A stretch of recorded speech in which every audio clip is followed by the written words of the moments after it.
Hey everybody, how's it going? Hope you're having a lovely day. A lot of you have been asking me to comment on Framework, the fact that they now have Ryzen processors available, and also I'm going to be trying to train Oreo.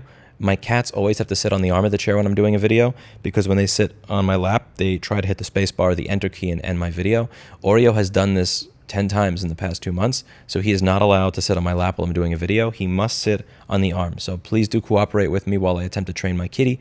I am going to try and train my kitty the best I can so that he does not end the stream. I would love for him to be able to sit on the chair while I'm doing a video. That would make me very happy, but he has to obey the rules, which are that the cat goes over here, the mouse goes over here. Neither the kitty nor the mouse go over here. This is for the keyboard. Okay. So first thing to go over is the fact that you used to only be able to get a Framework with an Intel processor. And this is not ideal because, in my opinion, the AMD processors for laptops are just better.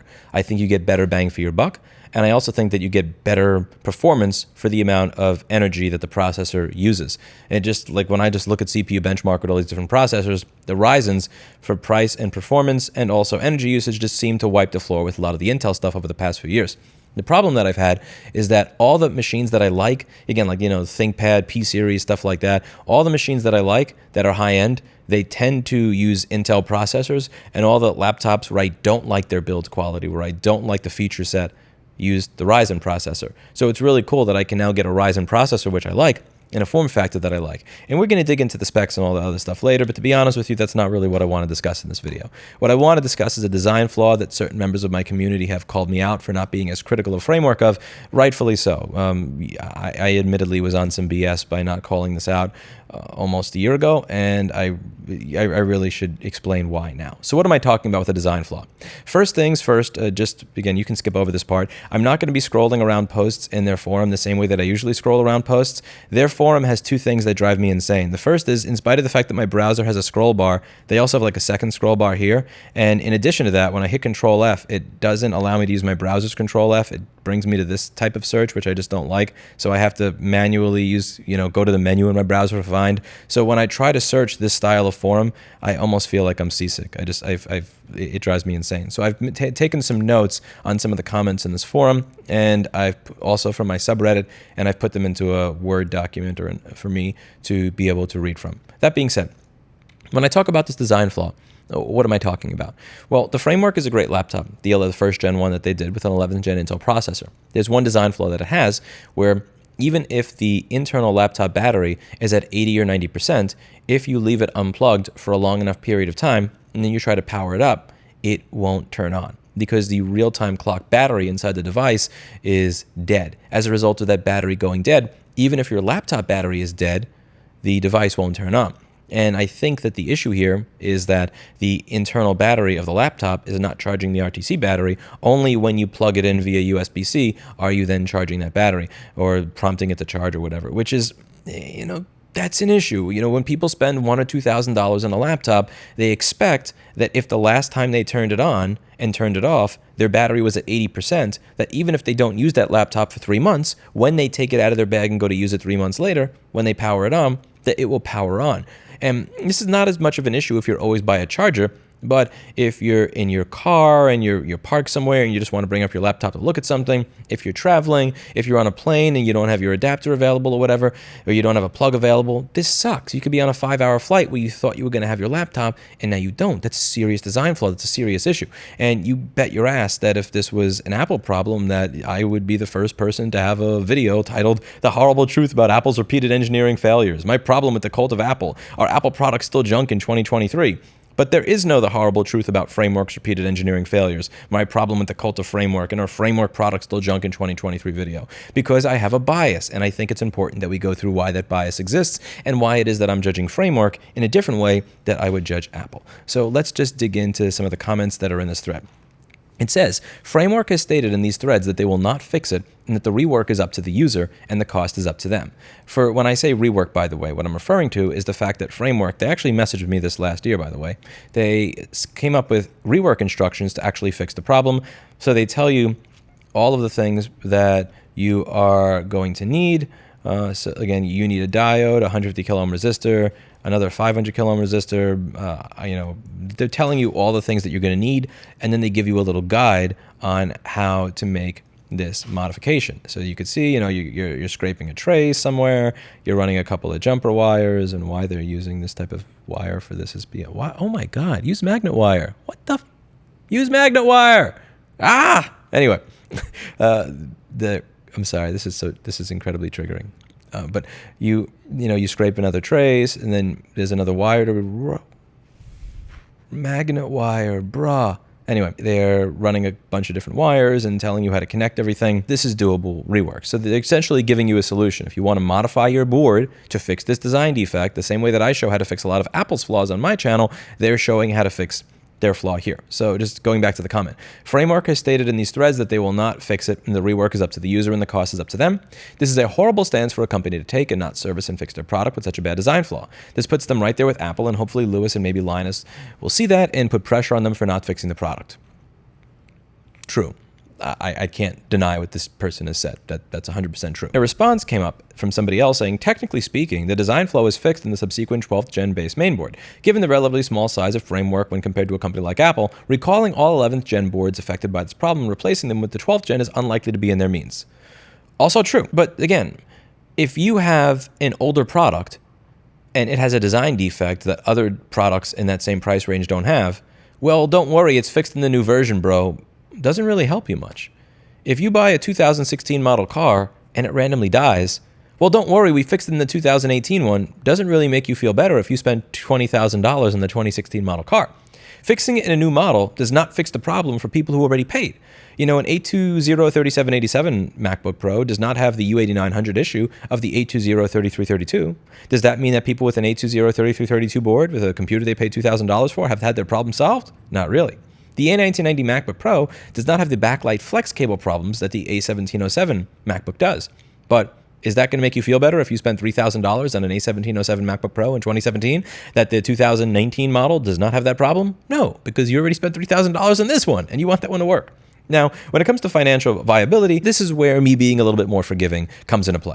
If we're being honest with ourselves here, Apple is a company that has over $200 billion in cash in the bank. Apple is a company with an insane amount of money, and their laptops are insanely profitable. They're not a new startup. So when there's an issue with one of their products, they have the means to take the accountability and the responsibility for their design flaw, and they don't do it.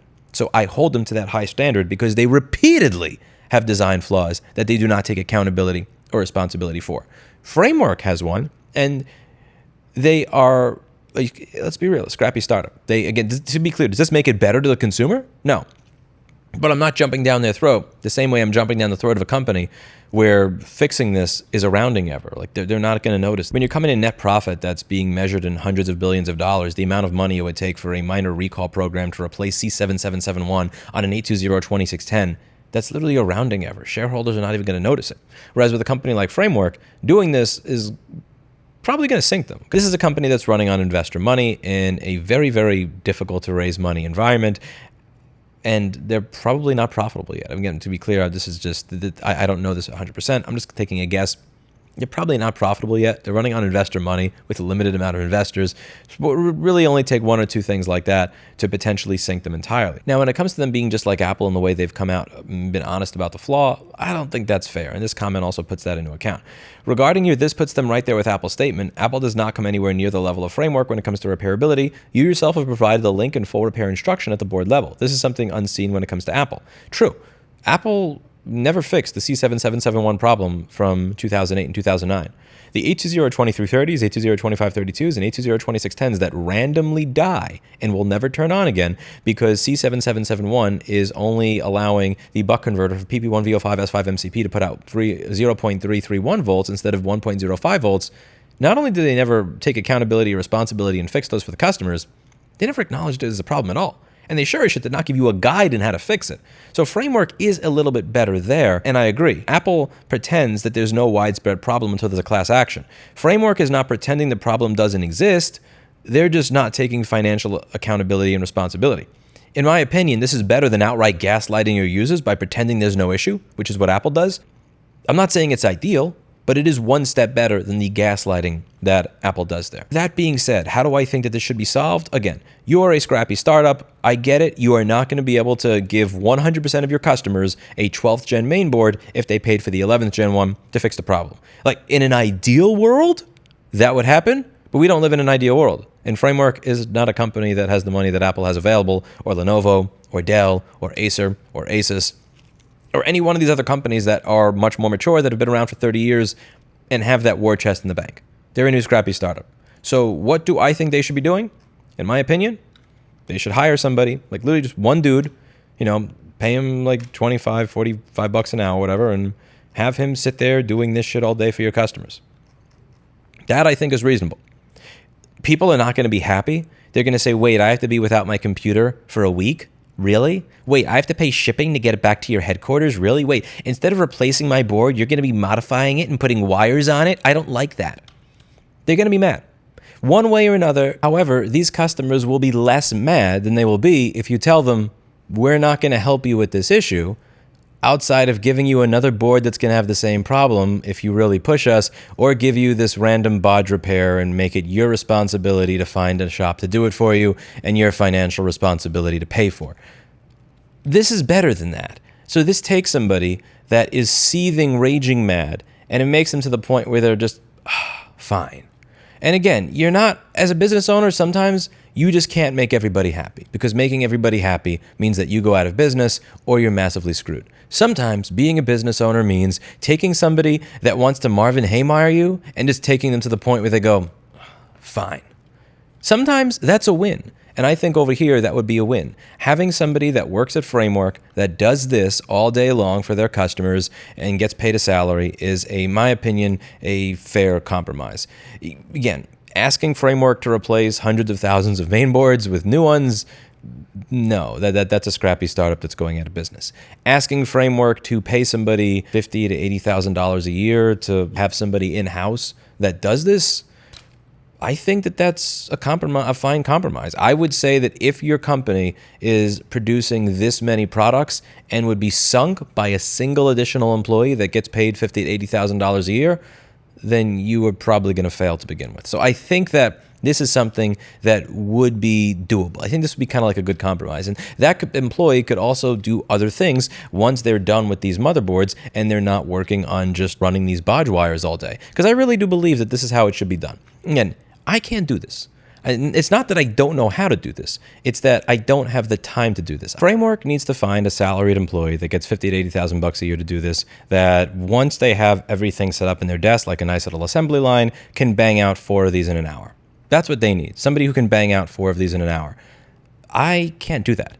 I have my employees are taken. Look, we have enough jobs that pay $250 to $650 that we are behind on as it is, because we moved away from New York City. Like, and I need those jobs because I need to make my money back on the $50,000 it's spent to leave New York City and the tens of thousands of dollars I wasted on CPAs and attorneys when New York State thought that I owed them $1.2 million when I actually owed them less than $6,000. I need every dime that I can get back. Again, while my employees were packing boxes, unpacking boxes, packing up their equipment, unpacking their equipment, and doing all of this, I was losing business during that time, and they were also not fixing things during that time, but people kept mailing things in during that time. So my employees are working around the clock to actually get their queues done as it is. I don't have time to fit in any work at under market rate at this point because I need to make back all of that money so that my business continues to be viable into the future after the large expense of going through a painful audit and also the very, very, very large expense of just taking all my shit and moving across the country. I can't afford to do this for $30. I can't do this job for $50. Somebody else who does it in-house, whose only job is to do this over and over again, who doesn't have other stuff to do, you hire somebody in-house, they'll do this job all day for, if you train somebody well, you pay them like $25 to $50 an hour or whatever, and they'll get this job done all day long, and they will do what it is you need done. But I can't do this. My techs need to work on my clicking hard drives, my dying SSDs, our micro SD card slots that are cracked, our phones that have been tossed into an ocean, so that we could, my techs are not going to be doing this. I would love to be able to offer this for people. If the circumstances were any different, I would. I had a bunch of people emailing me about this. Hell, Narav, the CEO of Framework, emailed me with this modification. I was going to do a video showcasing it, but again, I had to let go half of my employees and move across the country because New York State is a shithole. But that, again, we're just not going to get into that in this particular video. I don't have the personnel to do all of this at the moment. I need the very small number of employees that I have left to work on all of the business that we have. But that doesn't mean that Framework can't find somebody to do this type of work in-house just fine. Yet they're not going to be the happiest customers in the world. They're going to be pissed that they have to pay shipping. They're going to be pissed they're without the computer for a week. They'll be less pissed than they would be if you just said, find another shop to do this for you. We're not taking any accountability. That's where your customers are going to go from, oh, fine, and maybe being willing to buy your product again, to screw these people. I'm throwing my keyboard across the room the way Lewis does when he talks to an agent of New York State Department of Taxation and Finance. Because I really do think that the people that bought this, they'll understand being without their computer for a week and like paying to ship their motherboard one way to get this fixed. They're going to table flip and rage the same way I do when I talk to New York State Supreme Court. If you're telling them that it's their responsibility to find an independent to do this for them and explain the fix to them. If we're being real here, when you announce a recall, something like 1 to 5% of your users are actually going to send the product in, and you're not going to have to do this to every one of them. So that employee that you hire is likely going to have time left over to do other things at your company, like respond to people on the forum, like help people out that have problems, and probably do other things that will be valuable to you outside of just making sure that these customers don't want to kill you. You know, you bought a laptop from an experimental new company, an experimental new startup that's trying to do something in a crazy new way, and it has a flaw. Sorry, but not sorry. This is the best I can do. I could understand if they came out and did that.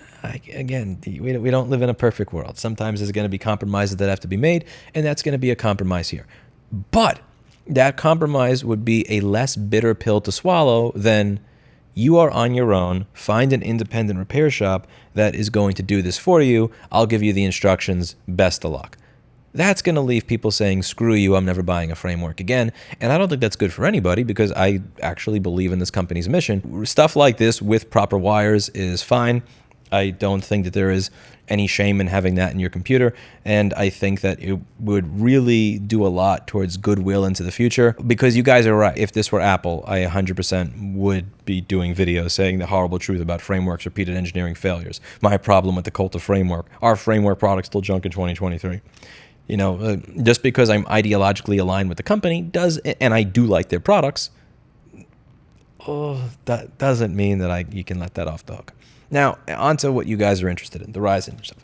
So I took a look on their website because I was kind of interested in the Ryzen thing. So let's just see how you find the Ryzen thing. The reason I'm most interested in getting a different laptop from them is because I can't use my current one with Linux and DaVinci Resolve. So just to give you an idea, I use DaVinci Resolve on Linux because all the other Linux video editors are absolutely horrible. I mean, you can't even use basic audio plugins. Like in Kdenlive, you can't load external VST audio plugins, or it's just bad. There's just so much functionality that's missing in almost every Linux video editor. DaVinci Resolve is a bunch of good plugins. It's just a good video editor. The thing is, on Windows, you can use DaVinci Resolve on anything. On Linux, you can only use it with an AMD or an NVIDIA graphics. DaVinci Resolve on Linux does not work with Intel integrated graphics. So I'm forced to either use a horrible video editor or to use Windows on my framework, which is not ideal. So I would actually be happy to buy a different framework. And it looks like they actually announced a 13-inch with a Ryzen over here. So it's starting at $849. You can choose AMD Ryzen. And there's also a 16-inch one. So let's take a look at what they have available here. So if I go here, also Oreo, you have snuck onto my lap when you were supposed to be on the side of the chair. Oreo, Oreo, Oreo, Oreo, Oreo, stay here. So the first question I have is, okay, let's see. If I go to specs, see this is, okay, so processor options, AMD Ryzen 7. Which processor? And graphics is, okay, it doesn't say integrated, it doesn't say discrete, it doesn't say, it literally just has nothing there. Okay, so there's not really much I can comment on there. Okay, what are you actually getting, actually? Well, maybe if I click configure, it'll give me more information. AMD Ryzen 7. Okay, so you can see the RAM that you get if you choose. But which processor do you get? Oh, okay, that's confusing. Maybe the 16-inch one will be. Okay, so they announced the 16-inch one, a substantially higher performance point, upgradable graphics. Okay, that's kind of cool. Because again, I would like to have a laptop that I can use for video editing with Linux, but I literally can't use a framework in Linux, because if I use my framework with Linux, I can't use DaVinci Resolve, which means that I have to use Windows, which is just bad. Using Windows is bad. So I would like to buy this. I would like to actually have options. And again, one of the reasons that you don't have options with framework is they have a very limited amount of money. So it's not like they can do what Dell does, where we have the Ultrabook line, and then we have the business Ultrabook, and then we have the normal, and we have the business normal, and then we have the gaming laptop, and then we have the the business Quadro performance laptop, and like we have having 20 or 50 different lineups requires having a lot of money to stock and actually buy the parts in advance for all these different devices, which they don't have. They don't have tens of billions of dollars to play with. It would be cool if they did, but they don't. So, when this comes out, I would be happy to actually buy it. I think they should have somebody working full-time at Framework that just solders these bodge wires onto people. The goodwill that you'll earn is worth the $60,000 to $70,000 a year that employee is going to cost you. That, and again, you could probably find somebody who is qualified to run these bodge wires for $60,000 to $70,000 a year. And I think it would be a good investment for them. I don't think it would bankrupt them, and I think it would cause a lot of people to have much less of a bad taste in their mouth. Let me know what you think in the comments down below. That's it for today, and as always, I hope you learned something. I'll see you all in the next video. Bye now.